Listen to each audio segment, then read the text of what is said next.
Assalamualaikum warahmatullahi wabarakatuh. Bertemu kembali bersama saya Wahidah Rahmadani, guru biologi dari SMA Islam An-Nizam Medan. Apa kabarnya anak-anak sekalian? Semoga tetap sehat dan selalu dalam lindungan Allah Subhanahu wa taala. Nah, kali ini kita akan belajar biologi. Tetap semangat ya, karena biologi ini pelajaran yang menarik dan menyenangkan. Assalamualaikum warahmatullahi wabarakatuh. Selamat pagi. Hari ini kita akan membahas materi tentang substansi genetika. Salah satu ciri makhluk hidup adalah mampu berkembang biak. Pada saat berkembang biak, sebagian sifat suatu individu akan diwariskan kepada keturunannya. Sebagai contoh, orang yang berambut keriting mungkin akan memiliki anak berambut keriting juga. Buah mangga yang rasanya manis kemungkinan juga akan menghasilkan biji yang nanti dapat tumbuh menjadi pohon mangga yang menghasilkan buah yang manis juga. Sifat-sifat yang dimiliki oleh suatu individu dapat diwariskan kepada keturunannya. Di dalam biologi, terdapat cabang ilmu yang mempelajari pewarisan sifat dari suatu individu kepada keturunannya, yaitu genetika. Dalam genetika juga dipelajari faktor atau substansi genetik yang membawa sifat-sifat dari induk ke keturunannya. Substansi genetika ini meliputi 3 macam ya. Yang pertama ada kromosom, gen, dan asam nukleat atau nanti kita akan bahas DNA dan RNA. Kita bahas yang pertama adalah kromosom. Kromosom adalah suatu struktur padat yang terdiri dari 2 komponen molekul, yaitu protein, kemudian DNA. Struktur padat kromosom hanya dapat dilihat jelas saat sel membelah pada tahap metafase. Kromosom terdapat di dalam nukleus atau inti sel, tersusun dari benang-benang kromatin yang halus. Kromosom terdiri atas zat yang mudah mengikat warna di dalam nukleus. Kromosom juga disebut sebagai benda-benda halus berbentuk lurus seperti batang atau bengkok. Setiap kromosom mengandung beberapa ribu gen. Panjang kromosom antara 0,2 mikro hingga 50 mikro dengan diameter antara 0,2 mikro hingga 20 mikro. Pada manusia, panjang kromosom dapat mencapai 60 mikro. Perhatikan, ini bentuk kromosom. Kromosom merupakan struktur padat yang terdiri dari protein dan DNA. DNA merupakan persenyawaan kimia pembawa materi genetik. DNA merupakan molekul hidup dan dapat melakukan replikasi atau menggandakan diri. DNA strukturnya terdiri dari rantai ganda atau disebut juga dengan istilah double helix. Sekitar setengah dari protein yang terdapat di dalam kromosom berupa histon. Histon melekat erat pada DNA membentuk subunit-subunit seperti manik-manik pada rantai DNA dan disebut istilahnya dengan nukleosom. Ya, subunit-subunit seperti manik-manik terdapat pada DNA ini disebut namanya dengan nukleosom. Kemudian, unit-unit nukleosom tersebut strukturnya padat, membentuk benang yang lebih padat dan terpintal menjadi lipatan-lipatan solenoid. Kemudian nanti lipatan-lipatan solenoid ini akan menjadi benang-benang kromatin. Benang-benang kromatin akan tersusun memadat menjadi lengan kromatid. Nah, untuk lengan kromatid, ini lengan-lengan kromatid. Nih, lengan kromatid. Ini untuk lengan kromatid yang kembar ini nanti akan disebut dengan kromosom. Kita lanjutkan ke bagian-bagian kromosom. Sebuah kromosom memiliki 2 bagian, yaitu sentromer. Nih, sentromer yang merah di tengah. Sentromer ini tidak mengandung gen. Fungsinya merupakan pusat kromosom yang membagi kromosom menjadi 2 lengan. Kemudian bagian lainnya adalah lengan. Lengan adalah badan kromosom, ini lengan adalah badan kromosom yang berisi kromonema, yaitu benang-benang kromosom. Nah, kromonema ini nanti akan mengalami penebalan disebut kromomer. di dalam kromomer nanti terdapat lokus. Nah, untuk lokus ini merupakan tempat terdapatnya gen. Berdasarkan letak sentromer, kromosom dibagi menjadi 4 macam. Yang pertama ada metasentrik. Jika sentromer terletak di tengah-tengah antara kedua lengan kromosom. Submetasentrik jika sentromer terletak agak di tengah sehingga kedua lengan tidak sama panjang. Akrosentrik jika sentromer terletak di dekat ujung lengan kromosom, dan telosentrik jika sentromer terletak di ujung lengan kromosom. Kita lihat ya gambarnya. Untuk metasentrik, ini tadi kromosomnya atau sentromernya berada di antara lengan kromosom, sehingga kromosomnya membentuk seperti huruf V.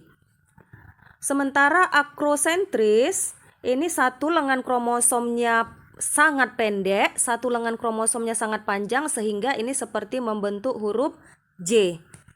Untuk submetasentris, ini satu lengannya agak panjang, satu lengannya juga tidak terlalu pendek, sehingga ini seperti membentuk huruf L. Untuk terakhir yang telosentris, ini karena hanya memiliki satu lengan, maka kromosomnya membentuk seperti huruf I.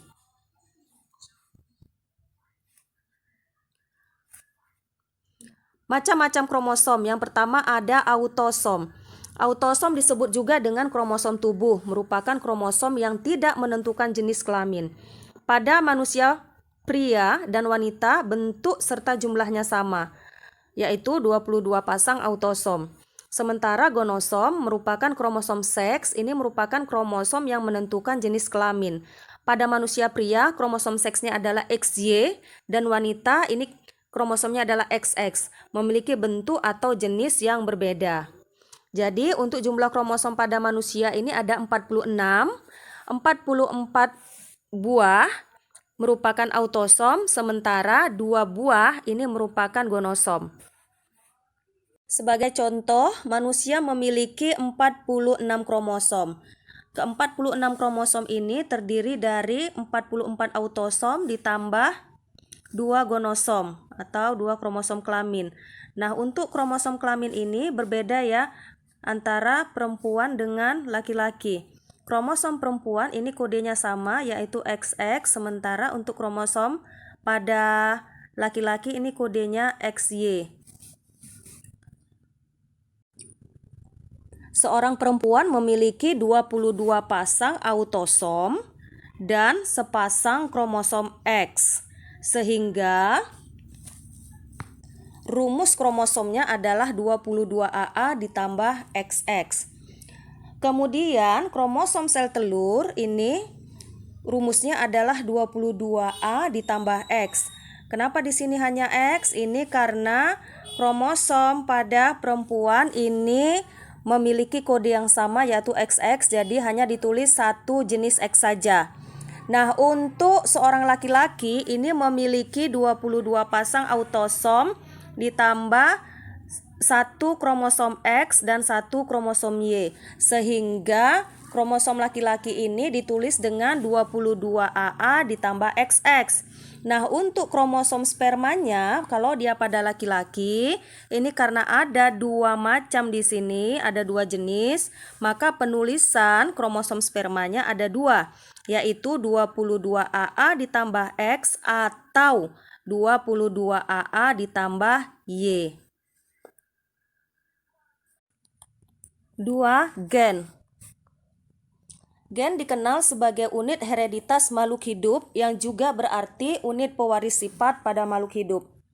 Gen terdapat dalam lokus suatu kromosom, mengandung satuan informasi genetik yang mengatur sifat-sifat menurun. Gen juga mengatur berbagai macam karakter fisik maupun psikis. Gen biasanya dilambangkan dengan huruf, di mana gen dominan ditulis dengan huruf besar dan gen resesif ditulis dengan huruf kecil.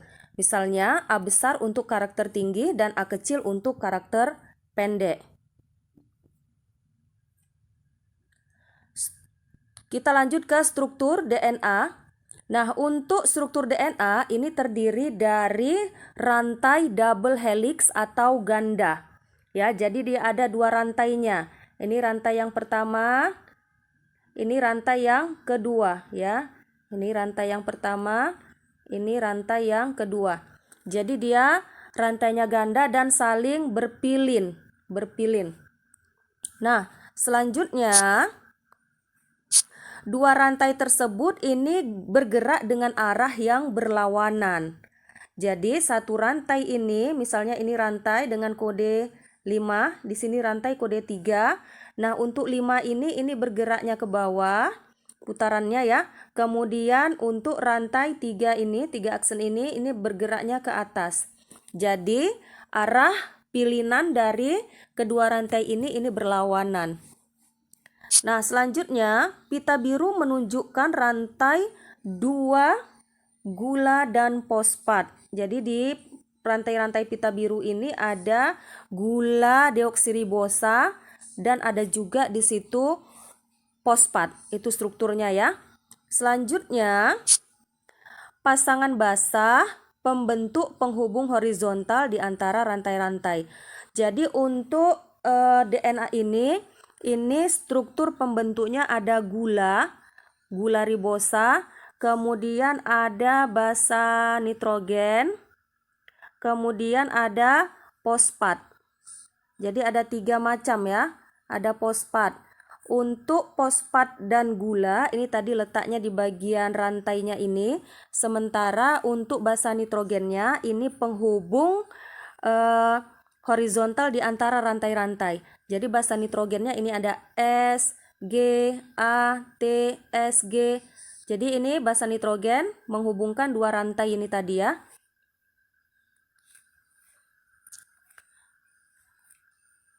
DNA ini merupakan singkatan dari deoksiribonukleik asid atau asam deoksiribonukleat, merupakan komponen paling penting dalam tubuh makhluk hidup.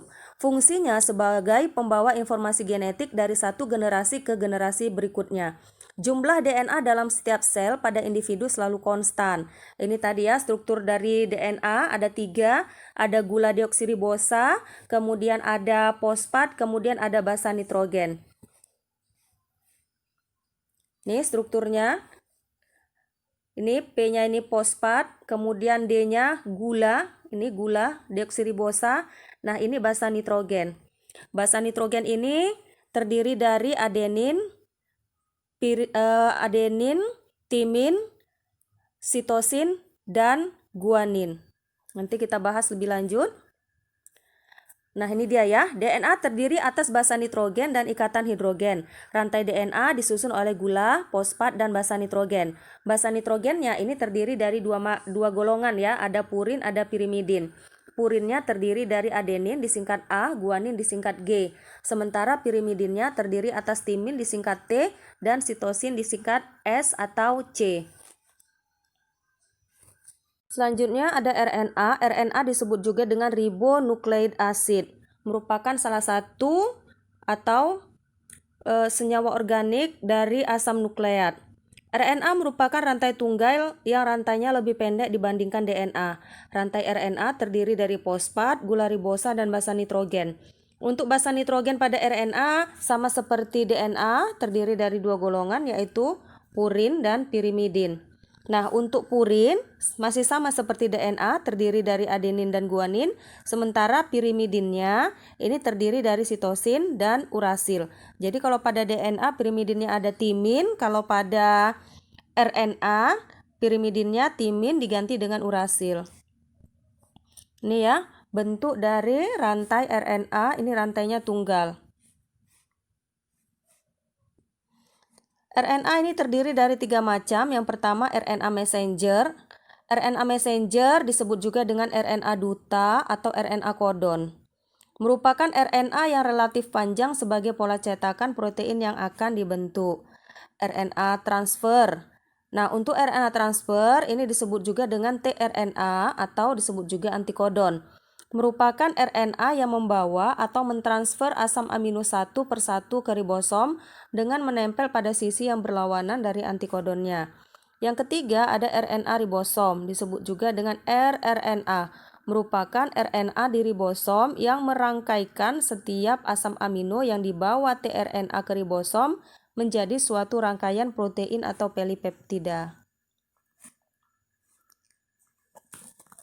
Nih perbedaannya ya, bentuk dari RNA duta, RNA transfer, dan RNA ribosom. Demikianlah materi kita hari ini. Semoga bermanfaat dan mendapat berkah. Assalamualaikum warahmatullahi wabarakatuh. Demikianlah pembelajaran kita hari ini. Sampai bertemu kembali di video pembelajaran berikutnya. Jangan lupa untuk like, comment, and share. SMA Islam An-Nizam, unggul, cerdas, Islami. Assalamualaikum warahmatullahi wabarakatuh.